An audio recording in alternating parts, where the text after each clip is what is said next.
పేషెంట్స్లో చాలా మందిలో నేను గమనించింది, మనం ఒక ఫిజియోథెరపిస్ట్ దగ్గరికి అడ్వైజ్కి పంపించిన తర్వాత వాళ్ళు ఎక్సర్సైజ్ చేస్తున్నప్పుడు పెయిన్ వస్తుంది అని అంటారు.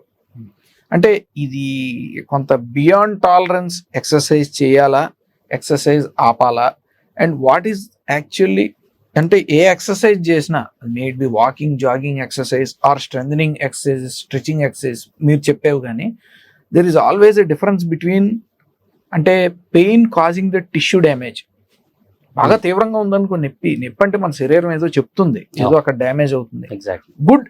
బట్ ఎక్సర్సైజ్ లో కొంత డిస్కంఫర్ట్ అనేది కూడా ఉంటుంది. ఎక్సర్సైజ్ కంఫర్టబుల్ గా ఉంటే అది ఎక్సర్సైజే కాదు.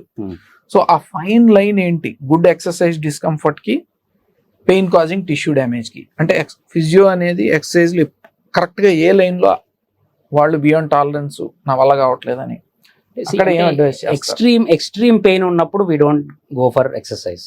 ఎందుకంటే యు ఆర్ స్టిల్, అంటే మీరు ఇందాక చెప్పినట్టు మనం ఇంకా దాని మీద లోడ్ ఇస్తున్నట్టే కదా. సాఫ్ట్ టిష్యూనే కావచ్చు, but we're giving more load.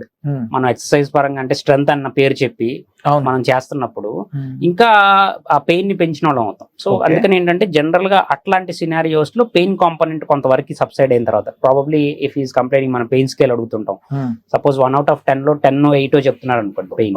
So at least it should come down to 4 or 5. Okay.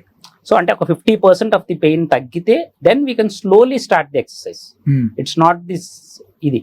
ఇక్కడ ఏంటంటే we have different exercise like eccentric training అని, ఐసోమెట్రిక్ ట్రైనింగ్ అని, కాన్సెంట్రిక్ ట్రైనింగ్ ఎక్సర్సైజెస్ అని, closed kinematic chain, open kinematic chain exercise. అంటే there are different patterns where we can do without pain also.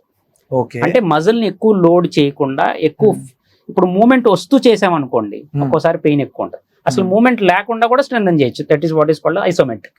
అంటే మనం move చేయం, part move అవ్వదు, ఎట్లా ఉందో అలాగే ఉంటది, but we will try to concentrate the muscle.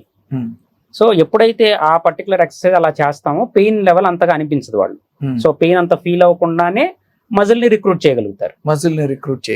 So అట్లాంటి ఎక్సర్సైజ్ తో స్టార్ట్ చేసి స్లోగా మనం మూమెంట్ ప్యాటర్న్స్ ని ఇంప్రూవ్ చేసుకోవచ్చు. ఆ అవకాశం ఉంటుంది. ఓకే.